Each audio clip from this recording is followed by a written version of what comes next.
नमस्कार दोस्तों, मैं सुनील सिंह, सहायक अध्यापक लोकमान्य तिलक इंटर कॉलेज पचपेड़वा बलरामपुर। गणित मेरा विषय है और उसी क्रम में मैं कक्षा 10 के गणित के भाग के किताब को हल करवा रहा हूँ। इसी में आप देखिए कुछ इम्पॉर्टेंट प्रश्न जो बहुपद चैप्टर जो 2 है आपका, उसमें से हैं जो हमें लगता है कि इम्पॉर्टेंट है। एनसीईआरटी के सारे किताब का हल मैं करवा चुका हूँ, लेकिन कुछ और इम्पॉर्टेंट चीज़ शायद हमें लगता है छूट गया था, जो कि इम्पॉर्टेंट है परीक्षा की दृष्टि से। देखिए, ये डायरेक्ट पूछा गया है प्रश्न में, परीक्षा में प्रश्न बना के, जिसको मैंने नोट करके लिख दिया है। क्या कह रहा है? द्विघात बहुपद ax² + bx + c, जहाँ a ≠ 0, क्योंकि अगर a 0 हो गया तो द्विघात रहेगा ही नहीं, गड़बड़ हो जाएगा, के लिए संगत समीकरण y = ax² + bx + c के ग्राफ का आकार है। प्रश्न में पूछा गया था, 4 ऑप्शन दिए गए थे, परवलय, अतिपरवलय, दीर्घवृत्त और वृत्त। तो इसका आंसर क्या होगा? परवलय, जो कि आप अगले कक्षाओं में पढ़ेंगे। परवलय का आकार कैसे होता है, कई प्रकार के परवलय होते हैं, मैं थोड़ा सा बता देना चाहूँगा। कुछ ऐसा होता है, या इसी को उल्टा कर सकते हैं, या इसी को आप ऐसे घुमा सकते हैं, या इसी को आप ऐसे घुमा सकते हैं। ये होते हैं कुछ परवलय।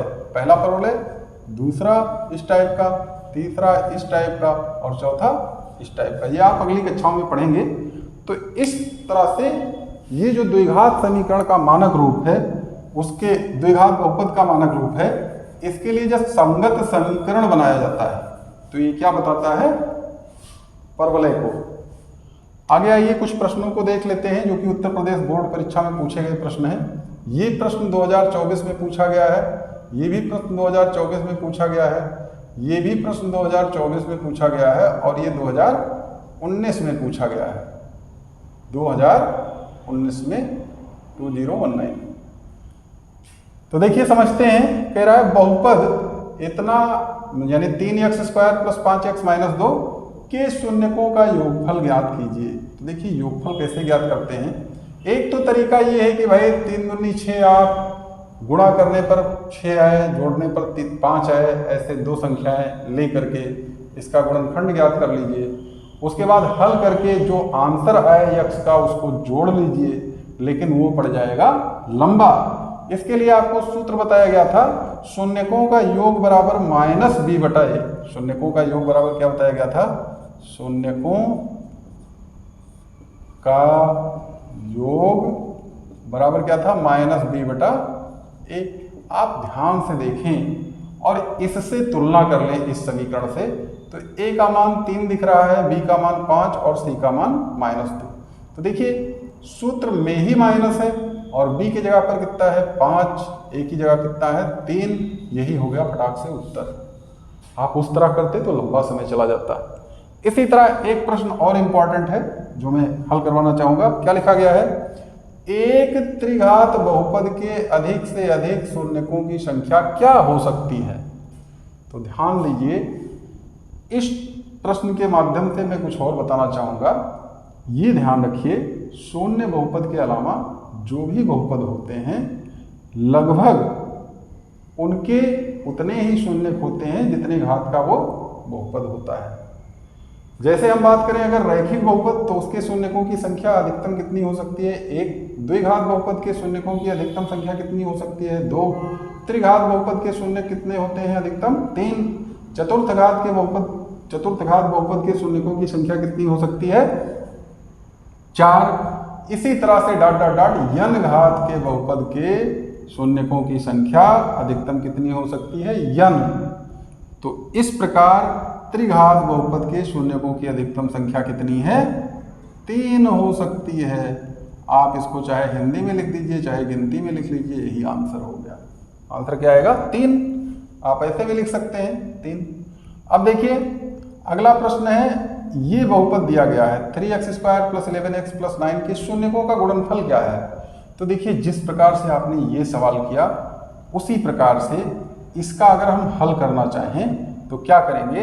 शून्यकों का जो गुणनफल होता है, शून्यकों का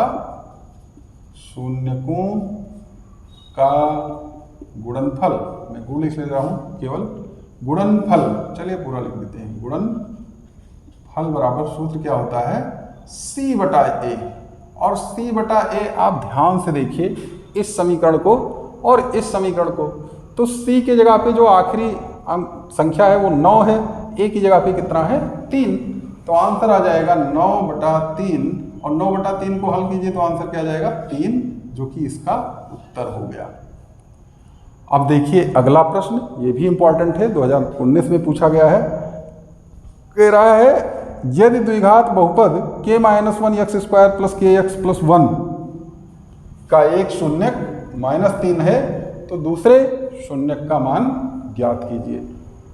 कैसे करेंगे भाई, शून्यक की परिभाषा हमने बताया था कि किसी बहुपद में उपस्थित चर राशि के वह सभी मान जिसके लिए संपूर्ण बहुपद क्या हो जाता है, शून्य।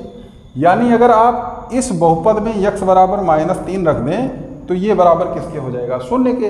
तो चलिए देखते हैं, चूंकि एक शून्यक बराबर -3 है इसलिए क्या हो जाएगा, यहाँ पे x बराबर आप रखिए 3, तो k-1 इंटू यक्स की जगह पे क्या आ जाएगा -3, जो कुछ दिया है आपका बहुपद में -3 whole square plus k into -3 + 1 बराबर क्या हो गया 0।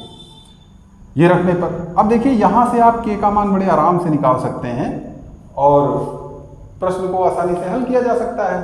तो देखिए क्या करते हैं, इसके लिए आप इसको हल करते जाइए।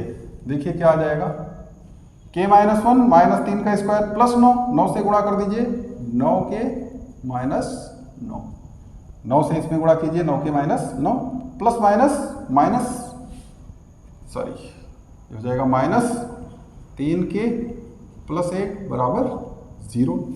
अब देखिए 9k -3k कितना हो गया 6k, और देखिए ये और ये एक साथ हो गया, -9 + 1 कितना हो जाता है -8 बराबर 0।